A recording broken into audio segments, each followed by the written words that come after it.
Hey y'all, this is Marley K. Hope y'all are well. Today I want to talk about Christian nationalism. I'm gonna try to do it briefly. I'm probably gonna leave a lot of stuff out because I'm gonna try to do it within a 30-minute period.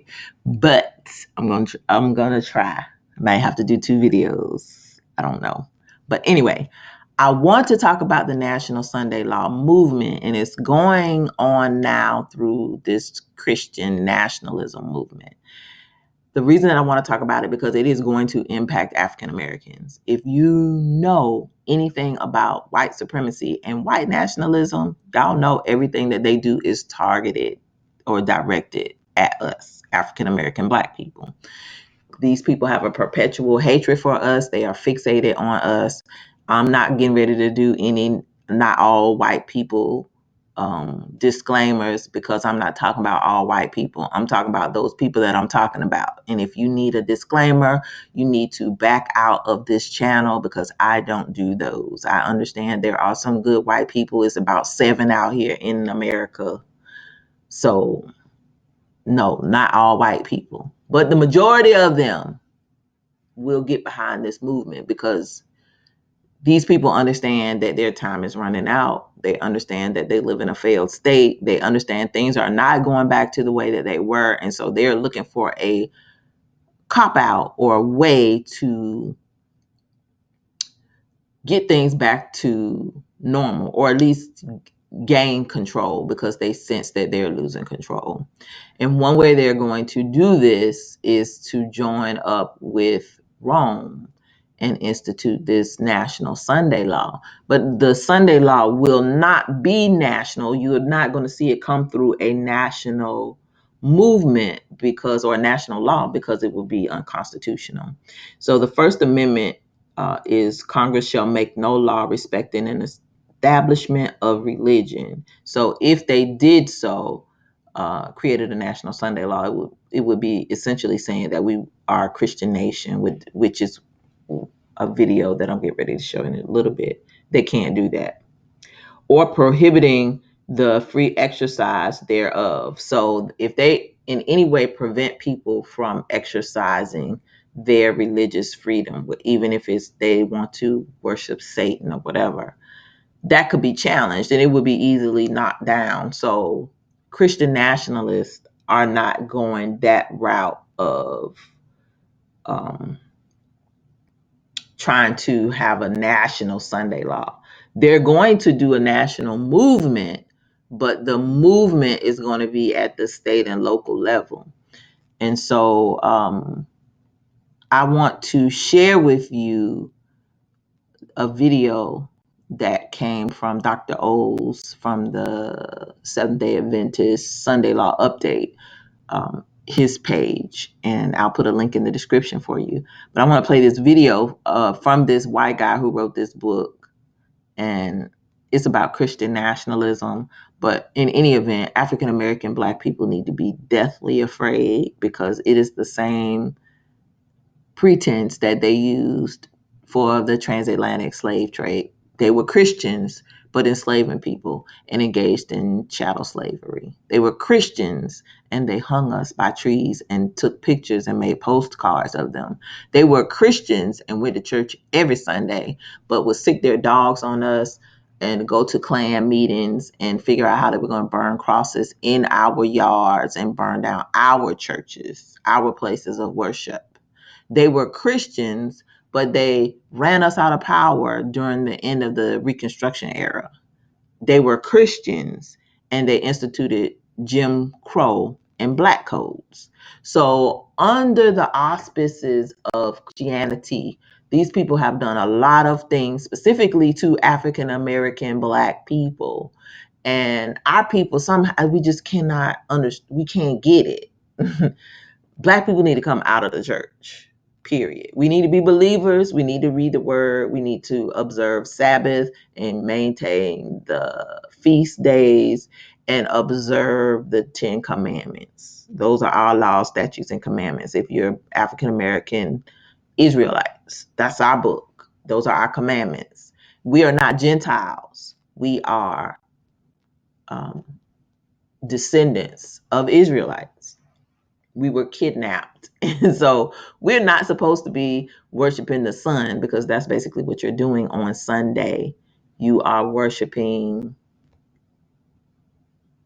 another God, and we're not supposed to do that. We're not supposed to have any other God except for the Most High. So again, these people continually have us mocking ourselves and cursing ourselves.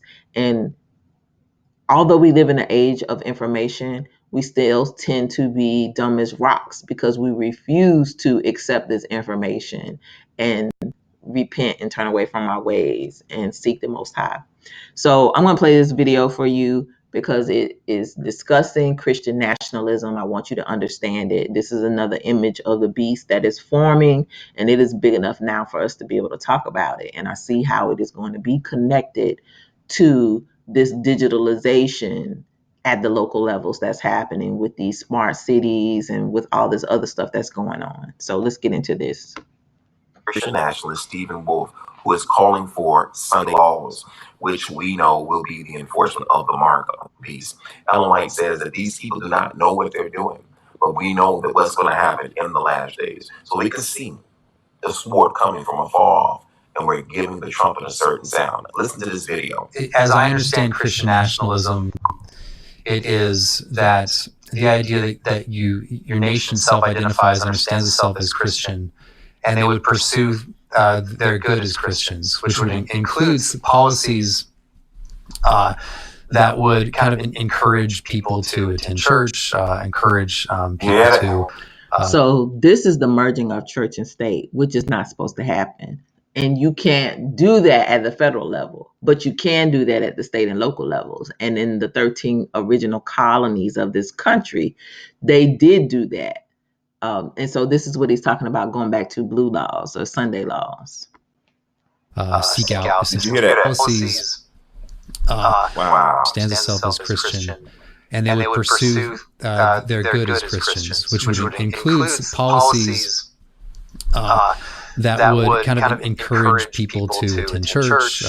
And encourage people to attend church. And what would that be? That would be the enforcement of a Sunday law. Brothers and sisters, this guy is making, he's not hiding this. This is image of the beast language, image of the beast talk. And brothers and sisters, pretty soon when you have one talking about it, you'll have the whole world talking about it. Watch this. Encourage people to seek out essentially the means of grace. And so in that sense, I don't think Trump would be a nationalist, strictly speaking. And that's actually okay, because he was obviously the president of the federal level, and a lot of the sort of things I'm talking about with Christian nationalism should probably come about at the more local and state levels. Yeah. So do you see how he's him-hawing about it being disingenuous? If you understand body language and the way that he's talking, if you have spiritual discernment, you know he's full of it. So what he's doing is basically putting out a message to all his people, the white supremacists who claim that they're Christians, or who are Christians. They can be Christians because they worship in the sun. So they're not worshiping our God, they're worshiping their God. So those people, he's putting out a call to those people who are observing Sunday and who claim to be Christians. These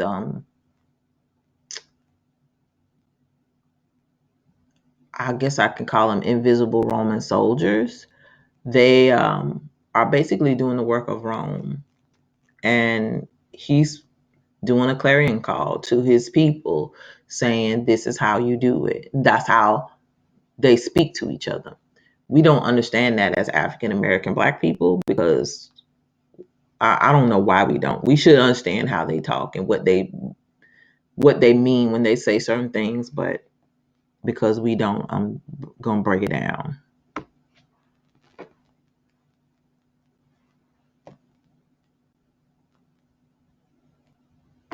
So this goes to one of the misunderstandings: is a Christian nationalist trying to trying to essentially establish church at the federal level, which then would require you to throw out the Constitution as understood pretty much from the beginning, not just its more recent kind of misinterpretations, but and no, I'm not saying that. And I don't think anyone who says they're Christian nationalists actually would affirm that. It's more of going back to the founding era where there were established churches at the states, where there were actually religious tests for office at the state level and also other local levels, and kind of looking at that and saying there is a compatibility between the First Amendment with regard to disestablishment at the federal level, while at the same time having a government affirm, or the government kind of support religion at the more local and state levels. Yeah. So the point being is that, okay, Trump's at one level. What's more important is that you'd have these leaders at the lower levels, or the state or county or town level. Yeah, I think one of the things that's made the debate over. And notice that he continues to use Trump, and he's using Trump because, one, again, it's a clarion call to certain segments of their society, but two, Trump said he was a white nationalist. So Christian nationalists and white nationalists are synonymous. You cannot have one without the other. And so again, this is a reason why Black people, African-American Black people, need to come out of the church and not adopt any of these terms that these people keep making up. Because at the end of the day, these terms are meant to subjugate, dominate, and exterminate us. They want to control us. They see us as a threat, even though we have the least amount of power, least amount of money. We don't control anything. They need to control us because they understand they're losing control. But we don't have nothing to do with it. It's the Most High taking that power away from them because they've abused it for so long. So while their plan ultimately will not work, a lot of our people are going to be harmed and persecuted because of these people. They are nationalists, but not the nationalists like he's professing. Over Christian nationalism so contentious is that we don't really have like an agreement on definitions. Yeah. On what Christian nationalism is, what it isn't. You've kind of danced around it a little bit, but tell us, in your words, sum up the book, make people want to buy it. What is Christian nationalism and what is it not? Okay, let's start with what it's not. What's interesting is you have these sociologists who write on this who I think what they're doing is that they're finding that they can become very important to the regime because they can, I'm describing this term and the regime wants this term so they can denounce people. What's interesting is that some of their criteria for Christian nationalists would even fit me very well. So would I want, do I think the Constitution is like inspired? Like, no, I don't think it's inspired, though. Some people might affirm that, not having a good doctrine of inspiration and all that. But so that doesn't fit. That definition doesn't fit very well. Some people would then say that what I'm arguing for is to make the kingdom of God basically immanentize the eschaton, as Eric Vogel would say, or bring heaven to earth, or what's called an overrealized eschatology sometimes. That's actually not what I'm saying at all. I follow the old Protestant tradition where they would keep these things separate. And so I'm not trying to then bring the kingdom of God to earth in a visible way. That's for God to do in the future. But what I do believe, and my definition, is that a Christian nationalism refers to a self-conscious Christian nation, so a people group saying we are Christian, and then acting in light of that, meaning we're Christian, so we're going to act for our good. So this is what nations do generally is they basically organize politics and all that, and they arrange themselves for their good. I'm saying as a Christian people, you're not just going to seek the temporal things of life, which are good, like being able to exercise your vocation and the good of family life and all that. You're also going to seek after, within the way you order yourselves as a people, for Christian, like specifically Christian ends. So this would include things like, I think, Sabbath laws, which would on Sundays would essentially this would include like specifically Christian ends. After you hear that? I mean, this is what he said, and I mean, it's what it is. And listen one more time. Within the way you order yourselves as a people for Christian, like specifically Christian ends. So this would include things like, I think, Sabbath laws, which would on Sundays would essentially. Okay, so you see how they merge Sabbath and Sunday? Sabbath is not Sunday, but he's going to call it Sabbath, and ignorant Christians who don't know any better, who think they are keeping the Sabbath, are going to be marked or sealed with the mark of the beast, because this is the beast infrastructure. This is that system. You're going to have to do these things, or else you're going to be persecuted, or else you're not going to be able to participate in their system. And this is why you need to come out of all these institutions. All these old institutions are nothing more than roads that lead back to Rome. And so here I want to talk about the conversion of Jews from going to synagogues and temples to becoming Christians, in part because they were forced to.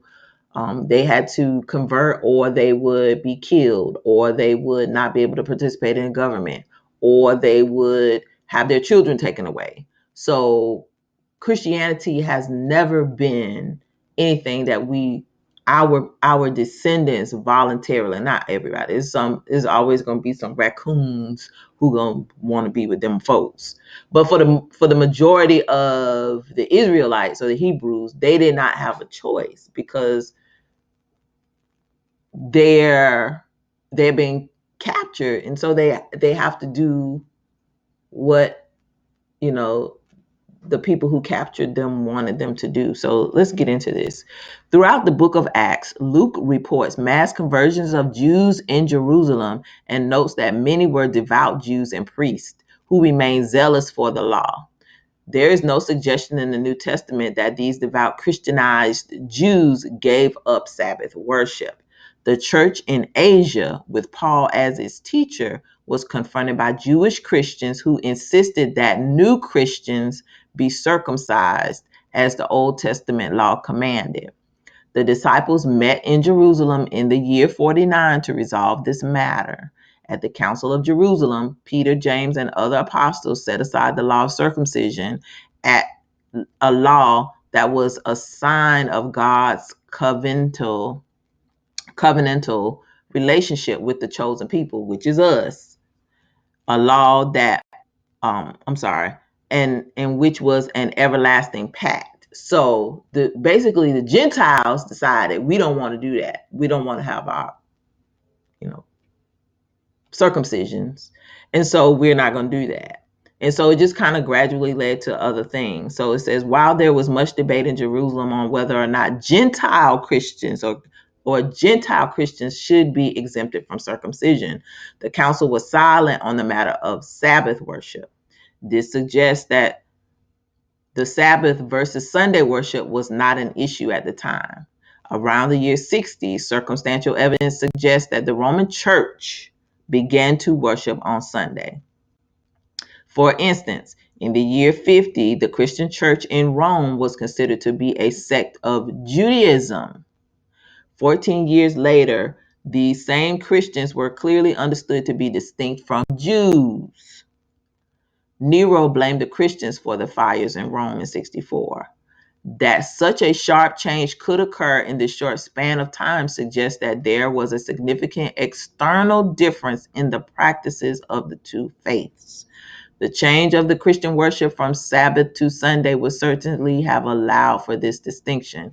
And so I'm not going to go into this. Y'all can research this on your own. I will put a link to this in the description. But what I want you to understand, what the takeaway is, that Sunday is not Sabbath.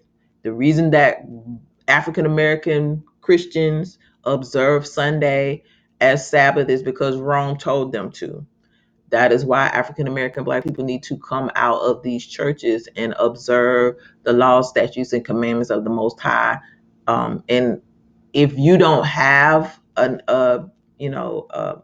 Israelite gathering that you can go to, because we don't have churches, we don't have synagogues. We can't have synagogues. I guess we could have synagogues, but we'd have to create them for ourselves. Um, but then you have this fight with them other folks who have stolen our identity. So like, we're just in a crisis. The takeaway is that the persecution is coming because there's too much confusion, and not only persecution, but a whole lot of our people are being sealed with the mark of the beast because they continue to worship the sun on Sunday, on the first day of the week, and not rest on the seventh day as the Most High commanded us. So as I close, I want to read John 16, 1 through 3, because as these Christian nationalists permeate all these local and local and state governments and create this national movement, at the end of the day, it's directed and targeting us. And if we refuse to do what they want us to do, they're going to persecute us, just like they did during the transatlantic slave trade, just like they did when they lynched us, just like they did during Jim Crow, just like they did when they govern us, and they still do govern us under this Christian nationalism. These people are going to harm us. And so when you sit in a Christian church that was formed by Rome and worship on the day that Rome told you to worship, you are in agreement with these people. So if you join this movement, you are basically securing your own subjugation, domination, and extermination at the hands of these folks. So again, John 16, 1 through 3. All of this I have told you that you will not fall away. So we are supposed to be strong and understand this is coming. They will put you out of the synagogue, which they did. In fact, the time is coming when anyone who kills you will think they are offering a service to God. These people are ready to persecute us. They are ready to persecute us. And they're going to say they're doing it in the name of Christ. They're going to do it in the name of Jesus. They're going to do it in the name of the church. But you understand that there's a difference. They will do such things because they have not known the Father or me. These people are not like us. That's the takeaway. So you can say we all alike. No, we ain't all alike. You can say we all one people. No, we ain't all one people. You can say God love everybody. I don't know who their God is, but our God don't love everybody. Our God made everybody, and he gave us a choice whether or not we're going to love him or we're going to love this world. And y'all know who rules this world. And so when we don't obey his law, statutes, and commandments, we basically are saying that we don't love him.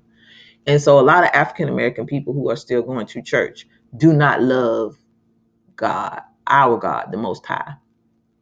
They love Rome's God, the sun, or whoever they worship, with all the things, the deities they worship. They love that. And so it's going to be very important that when they institute these laws at the local and state level, that we understand what's coming, because we understand that our persecution, the time of persecution, is near. And so we need to be trying to protect ourselves and figure out how we're going to navigate these difficult times. So with that said, y'all, if you like this video, please like it, share it, subscribe it. Subscribe to my channel. Also subscribe to Odyssey.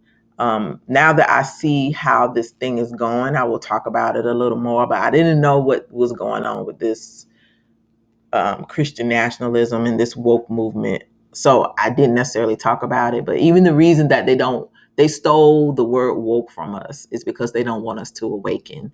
Notice that woke is tied to Black history. They tied it to CRT. They tied it to, their kids being intimidated because they don't want to know how terrible they are. Imagine your history being so bad that you don't want to know about it. That's what I equate it to. So, understand that all these different movements at the end of the day are tied to Yasharel. Even whether you know who you are or not, it's tied to African American oppression. And so they cannot control a lot of these things that are going on today. But the one thing that they can do is subjugate, dominate, and exterminate us, because it is sanctioned throughout the world. And so we need to understand what this means, this National Sunday Law movement, these new policies and procedures and processes that they're going to implement at the state and local level are going to impact us. So if you observe Sabbath, you're going to be a target. If you go to church on Sunday, you're not. But regardless of what day you do whatever, we're marked. Sabbath keepers are going to be marked. Sunday worship keepers or Sunday worshipers, they're also going to have a seal. They ain't going to be the seal that they think they're getting. So if you know African Americans who are still in church, continue to try to wake them up. But, the Bible talks about there are going to be a number of people who, are not going to make it because you can't tell them nothing. People perish because of the lack of knowledge has never been a truer statement, especially in this hour. So, while you can try to give people knowledge, you can't force them to take it. Just like the Most High can't force us to choose him or choose this world. He gives us a choice for a reason. And so, these people that are talking about this National Sunday or these local Sunday laws are taking away the choice from people. And they're essentially playing God, just like Rome. Nothing new under the sun. All right. Please like this video, share it, subscribe to the channel. I am Marley K, going to pull some more weeds and get onto my garden, but I just want to share this with you because the time is coming where the beast infrastructure is getting a little stronger. The image is getting a little clearer, so I need to tell y'all about it.